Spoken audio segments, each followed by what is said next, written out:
ಬೇಕು ಬಿಬಿಪಿ ಹೋರಾಟಕ್ಕೆ ಜಯವಾಗಲಿ ಜಯವಾಗಲಿ ವೈದ್ಯಕೀಯ ಕಾಲೇಜಿಗೆ ಜಯವಾಗಲಿ ಜಯವಾಗಲಿ ಸರ್ಕಾರಿ ವೈದ್ಯಕೀಯ ಕಾಲೇಜ್ ಹೋರಾಟ ಸಮಯ ನ್ಯಾಯ ಬೇಕು ನ್ಯಾಯ ಬೇಕು ಮೆಡಿಕಲ್ ಕಾಲೇಜ್ ಮೆಡಿಕಲ್ ಕಾಲೇಜ್ ನ್ಯಾಯ ಬೇಕು ಬೇಕೇ ಬೇಕು ನ್ಯಾಯ ಬೇಕು ಬಿಬಿಪಿ ಬೇಡವೇ ಬೇಡ ಬೇಡವೇ ಬೇಡ ಬೇಡವೇ ಬೇಡ ಬೇಡವೇ ಬೇಡ ಬಿಬಿಪಿ ಬೇಡವೇ ಬೇಡ ಬೇಡವೇ ಬೇಡ ಸರ್ಕಾರಿ ವೈದ್ಯಕೀಯ ಕಾಲೇಜ್ ನಮ್ಮ ಹಕ್ಕು ನಮ್ಮ ಹಕ್ಕು ನಮ್ಮ ಹಕ್ಕು ನಮ್ಮ ಹಕ್ಕು बोलो भारत माता की बोलो भारत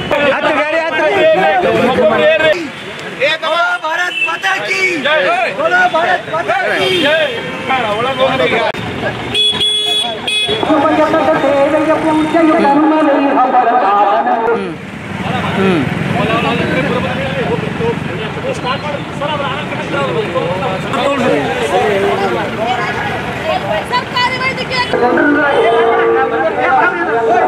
ಸರ್ಕಾರಿ ವೈದ್ಯಕೀಯ ಕಾಲೇಜು ನಮ್ಮ ಹಕ್ಕು ಕಾಲೇಜು ಖಾಸಗಿಗಳ ಬಿಡುವುದಿಲ್ಲ ಬಿಡುವುದಿಲ್ಲ ಸರ್ಕಾರಿ ವೈದ್ಯಕೀಯ ಕಾಲೇಜು ನೀವು ಕೂಡ ಆರಂಭಿಸಿ ಕಾಲೇಜು ಬಿಡುವುದಿಲ್ಲ ಬಿಡುವುದಿಲ್ಲ ಪ್ರಾಣ ಕೊಟ್ಟೆವಾದ ಸರ್ಕಾರಿ ವೈದ್ಯಕೀಯ ಕಾಲೇಜು ಬಿಡುವುದಿಲ್ಲ ಬಿಡುವುದಿಲ್ಲ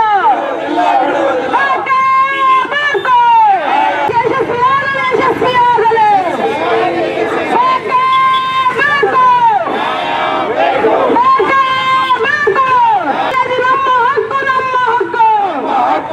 ಸರ್ಕಾರಿ ವೈದ್ಯಕೀಯ ಕಾಲೇಜು ಆರಂಭಿಸಿ ಪ್ರಾಣ ಕೊಟ್ಟವಾದ ಸರ್ಕಾರಿ ವೈದ್ಯಕೀಯ ಕಾಲೇಜು ಬಿಡುವುದಿಲ್ಲ ವೈದ್ಯಕೀಯ ಕಾಲೇಜು ಆಗುವವರೆಗೂ ನಮ್ಮ ಹೋರಾಟ ನಿಲ್ಲುವುದಿಲ್ಲ ಸರ್ಕಾರಿ ಕೂಡ ಆರಂಭಿಸಿ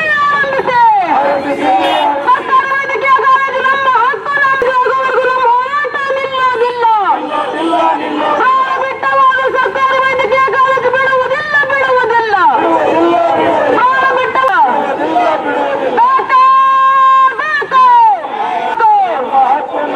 ಸರ್ಕಾರಿ ವೈದ್ಯಕೀಯ ಕಾಲೇಜು ಬಿಡುವುದಿಲ್ಲ ಬಿಡುವುದಿಲ್ಲ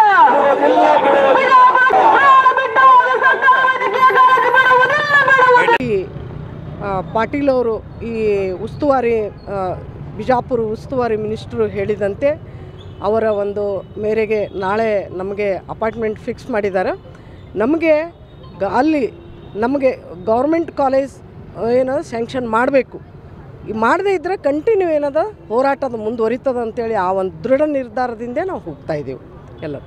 ಇವತ್ತು ಯಾವ ರೀತಿ ಒಂದು ರಂಗೋಲಿ ಹಾಕಿ ಸುಮಾರು 100ಕ್ಕಿಂತ ಹೆಚ್ಚು ಮಹಿಳೆಯರು ತಮ್ಮ ವೇದನೆಯನ್ನು ರಂಗೋಲಿ ಮುಖಾಂತರ ತೋರಿಸಿದ್ದಾರೆ. ಸಿಟ್ಟು, ವೇದನೆ, ಆಕ್ರಂದನ ಇದು ಗೊತ್ತಾಗಬೇಕು ಸರ್ಕಾರಕ್ಕೆ. ನಾನು ವಿನಂತಿ ಮಾಡ್ಕೋತಾ ಇದ್ದೀನಿ. ಮಹಿಳೆಯರ ಹಲವಾರು ಸಮಸ್ಯೆಗಳು ಬರ್ತಾ ಇದ್ದಾವೆ. ಇವಾಗ ಹಾಸ್ಪಿಟ್ಲ್ ಮಹಿಳೆಯರ ಸಲುವಾಗಿ ಇದ್ದರೂ ಕೂಡ ಒಳ್ಳೊಳ್ಳೆ ಡಾಕ್ಟ್ರ್ ಬೇಕು. ಆ ಡಾಕ್ಟ್ರ್ ಬೇಕಾಗಬೇಕಾದ್ರೆ ಇಲ್ಲಿ ವೈದ್ಯಕೀಯ ಕಾಲೇಜು ಅತ್ಯಂತ ನೆಸೆಸರಿ ಇದೆ. ಸರ್ಕಾರದಿಂದ ಸ್ಪಂದನೆ ಸಿಗ್ತದೆ ಅನ್ನೋ ನಿರೀಕ್ಷೆ ಇದೆ. ಇಲ್ಲಾಂದ್ರೆ ಹೋರಾಟ ನಮಗೆ ಅನಿವಾರ್ಯ ಅಲ್ರಿ.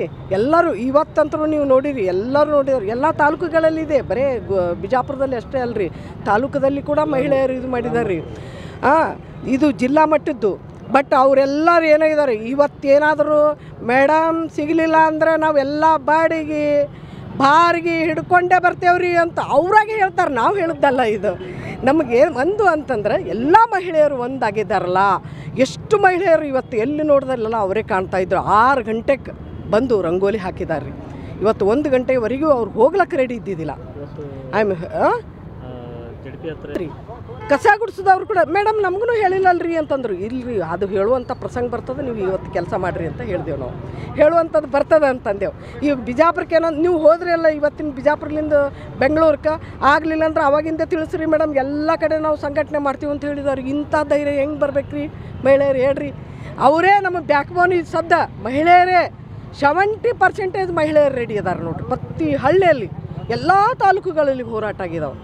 ಇವತ್ತು ನಮ್ಮ ಜಿಲ್ಲೆಗೆ ಅದು ಏನು ಆಸ್ಪತ್ರೆ ಉಳಿಬೇಕು, ಪ್ರೈವೇಟ್ ಆಗಬಾರ್ದು. ಅದರ ಜೊತೆಗೆ ಸರ್ಕಾರಿ ವೈದ್ಯಕೀಯ ಕಾಲೇಜ್ ಆಗಬೇಕು. ಎಲ್ಲರಿಗೂ ಉಚಿತವಾಗಿ ನೋಡ್ರಿ ವೈದ್ಯಕೀಯ ಸೇವೆ ಸಿಗಬೇಕು. ಇದು ಸರ್ಕಾರದ ಆದೇಶನೂ ಇದೆ. ಅವರು ಮಾಡ್ತಾ ಇಲ್ಲ ಅಂದ್ರೆ ಮಣಿಸ್ಬೇಕಾದಂಥವ್ರು ನಾವು ಪ್ರಜಾಪ್ರಭುತ್ವ. ನಮ್ಮ ಹೆಸರು ಲಲಿತಾ ಬಿಜ್ಜರ್ಗಿ. ಸರ್ಕಾರಿ ವೈದ್ಯಕೀಯ ರಿಟೈರ್ಡ್ ಲೆಕ್ಚರರ್.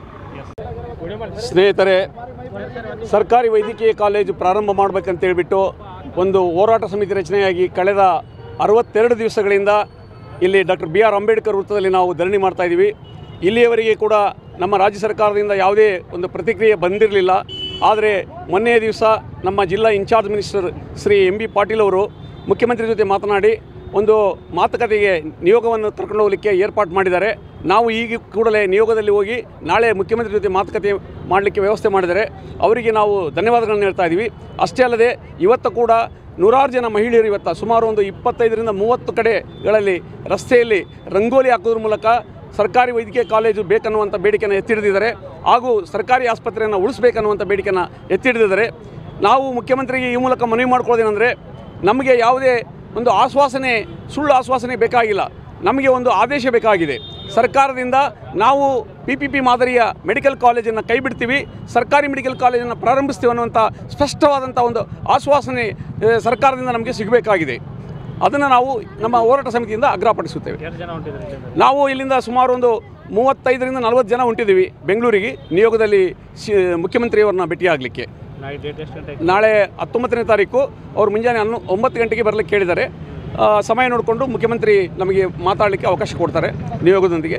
ಅಲ್ಲಿ ಆದ ನಂತರ ಏನು ಪ್ರತಿಫಲ ಸಿಗುತ್ತದೆ ಅದರ ನಂತರ ನಾವು ಮುಂದೆ ಮತ್ತೆ ಹೋರಾಟ ಸಮಿತಿ ಮೀಟಿಂಗ್ ಕೂತ್ಕೊಂಡು ಮುಂದಿನ ರೂಪರೇಷೆನ ನಾವು ಡಿಸೈಡ್ ಮಾಡ್ತೀವಿ. ಬಿ ಭಗವಾನ್.